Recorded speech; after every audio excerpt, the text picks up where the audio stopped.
नमस्कार, आप देख रहे हैं न्यूज 18 कुंभ। और कुंभ के इस सफर में हमारा साथ देने के लिए आप सभी का बहुत बहुत धन्यवाद। आपके साथ मैं हूं सबीना तामंग देशमुख। एक और मुद्दे के साथ हम हाजिर हैं।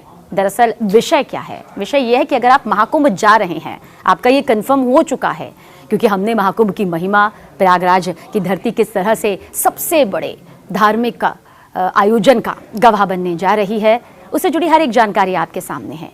लेकिन सोचिए, आप वहां पर हैं, लेकिन आपको यही नहीं मालूम कि आस्था की डुबकी कितनी बार लगानी है, कैसे लगानी है, किन के बाद लगानी है, उसके पूरे नियम यहाँ पर क्या होने चाहिए, किन नियमों का पालन आप करें कि इसका पूर्ण फल आपको मिले।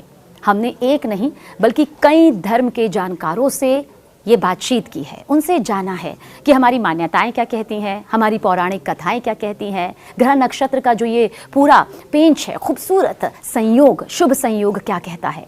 उसी के आधार पर ये हमने पूरी डिटेल तैयार की है, ताकि अगर आप पहुंचे महाकुंभ या फिर अगर तय हो चुका है तो डुबकी आप ऐसे लगाएं कि आपकी हर मनोकामना पूर्ण हो जाए। तो कितनी बार भक्त लगाएं आस्था की डुबकी? जी हाँ, महाकुंभ में हमें कितनी डुबकी लगानी चाहिए? महाकुंभ जाकर कौन सी गलतियां भूल से भी नहीं करनी चाहिए? महाकुंभ में अगर आप पहुंचे हैं, वहां पर आपने कदम रखे हैं, तो फिर आखिर वो कौन सी चीजें हैं जो आपको करनी ही चाहिए? डिटेल आपके सामने है। देखिए, साल 2025 में यूपी के प्रयागराज में महाकुंभ का आयोजन 13 जनवरी 2025 से शुरू होने वाला है, जो 26 फरवरी 2025 तक चलेगा, यानी कि महाशिवरात्रि तक। और इस महापर्व में देश विदेश से लाखों श्रद्धालु अपनी मौजूदगी दर्ज करवाएंगे। यहाँ गंगा, यमुना और सरस्वती नदियों का संगम होता है, जिसे त्रिवेणी संगम कहते हैं। ऐसे में यहाँ होने वाले महाकुंभ का विशेष महत्व होता है।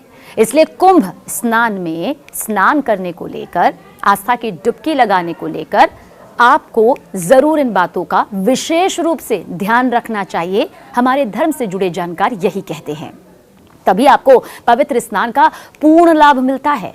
सबसे पहले समझिए ग्रहों की स्थिति। जी हाँ, हम आपको बताएंगे कि कितनी बार डुबकी लगानी है, लेकिन ग्रहों की स्थिति को समझिए, इससे आप अपनी डुबकी का महत्व समझ पाएंगे। देखिए, कुंभ मेला का स्थान तय करने के लिए सूर्य, चंद्रमा और बृहस्पति ग्रहों की स्थिति बेहद महत्वपूर्ण मानी जाती है। जब सूर्य और चंद्रमा मकर राशि में बैठे होते हैं और बृहस्पति वृषभ राशि में होता है, तब महाकुंभ मेला प्रयागराज में आयोजित होता है। वहीं जब सूर्य मेष राशि और बृहस्पति कुंभ राशि में होता है, तो कुंभ मेला हरिद्वार में आयोजित होता है। इसके साथ ही जब सूर्य सिंह राशि में होते हैं, तो कुंभ मेला उज्जैन में आयोजित किया जाता है। और साथ ही आखिर में जब सूर्य सिंह राशि और बृहस्पति सिंह या कर्क राशि में होता है, तब कुंभ मेला नासिक में आयोजित होता है।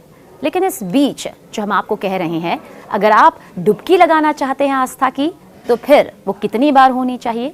तो ये सभी को जान लेना चाहिए, खासतौर से गृहस्थ लोगों को, कि महाकुंभ में आस्था की डुबकी यानी स्नान करने से पहले जान लेना चाहिए कि इसके नियम क्या हैं, तभी आपको मिलेगा स्नान का पुण्य। पहली बात, आप शाही स्नान के दिन साधु संतों के स्नान करने के बाद ही स्नान करें। ये बेहद जरूरी होता है और इस नियम का पालन करने पर ही आपको पवित्र स्नान का और आपके परिजनों को पूर्ण फल मिलेगा। दूसरी बात, कुंभ में स्नान करते वक्त कम से कम 5 बार डुबकी लगाएं। जी हाँ, कहा जाता है कि 5 बार कुंभ में डुबकी लगानी ही चाहिए।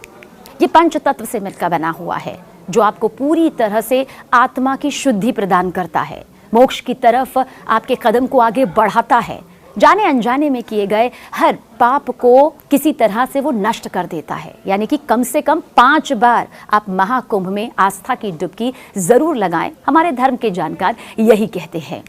माना जाता है कि महाकुंभ के दौरान गंगा स्नान करने वाले गृहस्थ लोगों को विशेष सावधानी बरतनी चाहिए, ताकि उनके पुण्य के लाभ में किसी भी तरह की कोई रुकावट ना आए।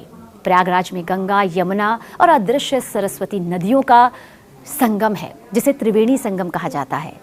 और मान्यता यह है कि महाकुंभ के दौरान संगम में स्नान करने से मनुष्य को मोक्ष की प्राप्ति होती है, समस्त पाप समाप्त हो जाते हैं। इस पवित्र अवसर पर देश विदेश से लाखों करोड़ों श्रद्धालु, साधु संत वहां पर एकत्रित होते हैं। महाकुंभ का महत्व देखिए, सिर्फ स्नान तक सीमित नहीं है, बल्कि इसमें संयम, आपकी श्रद्धा, आस्था, विश्वास, धार्मिक नियमों का पालन भी अनिवार्य है। माना जाता है कि महाकुंभ के दौरान गंगा स्नान करने वाले गृहस्थ लोगों को विशेष सावधानी जो हमने बताई है वो बरतनी ही चाहिए। साधु संतों का आशीर्वाद लेना चाहिए, लेकिन साधु संतों से पहले स्नान करने की भूल नहीं करनी चाहिए।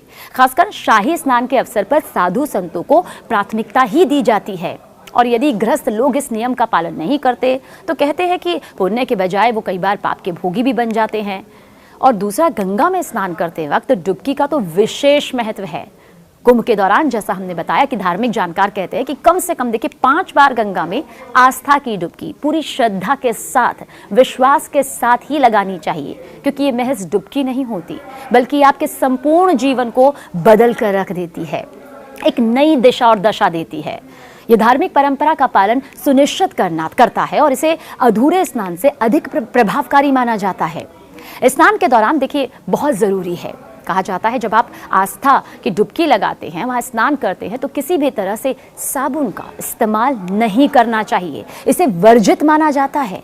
माना जाता है कि स्नान के दौरान अगर आप इन चीज़ों का इस्तेमाल करते हैं तो पवित्र जल को आप खुद से पवित्र नहीं रहने देते। वहीं स्नान के बाद ज़रूरतमंदों को कहा जाता है कि कपड़ों का, अन्न का और कई जो ज़रूरतमंदों की ज़रूरत से जुड़ी चीज़ें हैं उनका दान करना चाहिए। इसे बहुत ज़्यादा देखिए हमारे धार्मिक ग्रंथों में, हमारी मान्यताओं में माना गया है। कहा जाता है कि सिर्फ आस्था की डुबकी लगाने भर से ही काम नहीं बनता है, बल्कि इसके बाद आप अपने हिसाब से दान पुण्य ज़रूर करें, जिसमें अन्न शामिल है और जिसमें वस्त्र शामिल हैं।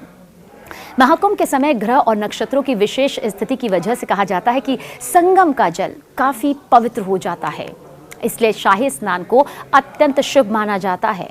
करोड़ों देवी देवता उस वक्त अमृत की वर्षा कर रहे होते हैं।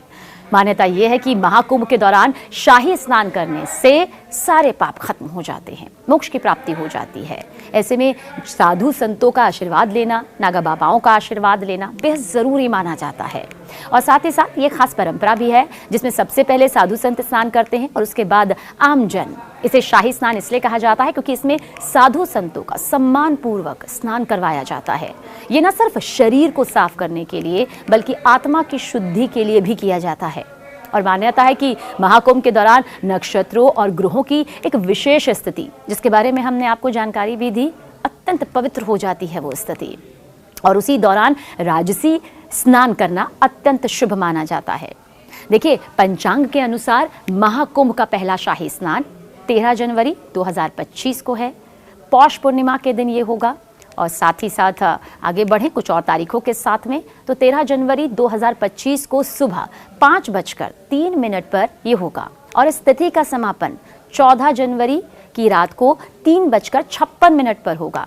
वहीं इस दिन ब्रह्म मुहूर्त सुबह 5:27 से 6:21 तक है। यानी इस दिन विजय मुहूर्त दोपहर 2:15 से 2:57 तक है। गोधूली मुहूर्त शाम 5:42 से 6:09 तक है। और निशिता मुहूर्त रात 12:03 से 12:57 तक रहेगा। इन मुहूर्तों में पहला शाही स्नान मकर संक्रांति के दिन किया जा सकता है।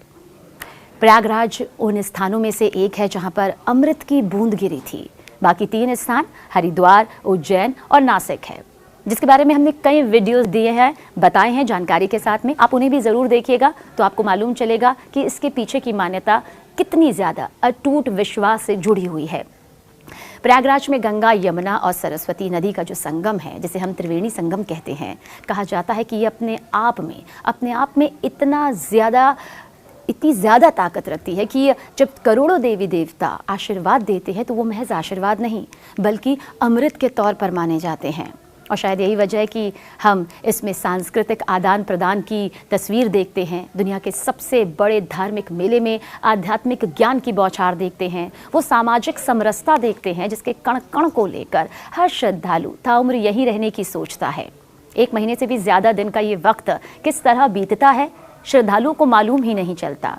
आध्यात्मिक शांति, आत्मिक शांति का आदान प्रदान इसका सबसे बड़ा, सबसे खूबसूरत और शानदार नज़रिया देता है। इसलिए श्रद्धालु महाकुंभ में गंगा स्नान के लिए आते हैं, उन्हें धार्मिक परंपराओं और पूरी तरह से नियम कायदों का पालन अवश्य करना चाहिए। तभी तो वो इस पवित्र अवसर का पूर्ण लाभ उठा पाएंगे और पूरी तरह से पुण्य के भागी भी बनेंगे। क्योंकि कहा जाता है कि हर किसी को मौका नहीं मिलता महाकुंभ में स्नान करने का, आस्था की डुबकी लगाने का। और अगर मिल रहा है तो इन बातों का तो ध्यान मेरे ख्याल से हर किसी को रखना चाहिए। धर्म और आस्था हमारे और आपसे जुड़ा हुआ कोई विषय नहीं है, ये तो हमारा वजूद है। और शायद यही वजह है कि धार्मिक जानकार उनसे हम बातचीत करके आप तक ये पूरे वीडियोस पहुंचा रहे हैं। तो नागा साधुओं के स्नान के बाद, शाही स्नान के बाद जब आपकी बारी आएगी, जब आपको ये मौका मिलेगा, तो फिर यकीनन वो पल आपके लिए सबसे ज़्यादा महत्वपूर्ण और ख़ास हो जाएगा। क्योंकि नागा साधु जो होते हैं ना, उन्हें धर्म का रक्षक माना जाता है। इन्हें विशेष सम्मान देने के लिए ही तो सबसे पहले इनसे शाही स्नान की तस्वीर सामने आती है। इसलिए डुबकी लगाने का पहला अधिकार भी इन्हीं का है। और इन्हीं के शाही स्नान के बाद आप जब वहाँ पहुँचेंगे, आस्था की डुबकी लगाएंगे, तो फिर वो एक तस्वीर अत्यंत शुभ हो जाएगी। क्योंकि जो मुहूर्त भी हमने आपको यहाँ पर बताए हैं वो भी धर्म के जानकारों के हिसाब से बताए हैं। और पहले अखाड़े का महंत या सर्वोच्च संत पवित्र नदी में प्रवेश करते हैं और अपने इष्ट देव को स्नान करवाते हैं। इसके बाद अन्य नागा साधु स्नान करते हैं और इस प्रक्रिया के बाद ही आम श्रद्धालुओं को स्नान की अनुमति यहाँ पर मिलती है। तो देखा आपने किस तरह से यह आस्था की डुबकी महज आस्था की डुबकी नहीं है, बल्कि ये आपके जीवन की उस कड़ी को आगे बढ़ाएगी जिसके बारे में आपने कल्पना भी नहीं की होगी। और अगर आप महाकुंभ नहीं भी पहुंचे हुए हैं तो न्यूज़ 18 कुंभ के साथ, जो कि पूरी तरह से कुंभ को डेडिकेटेड है, हमारे इस डिजिटल प्लेटफॉर्म के साथ यूं ही जुड़े रहें ताकि आपको महाकुंभ से जुड़ी हुई हर एक तस्वीर और पूरी जानकारी मिल सके। नमस्कार।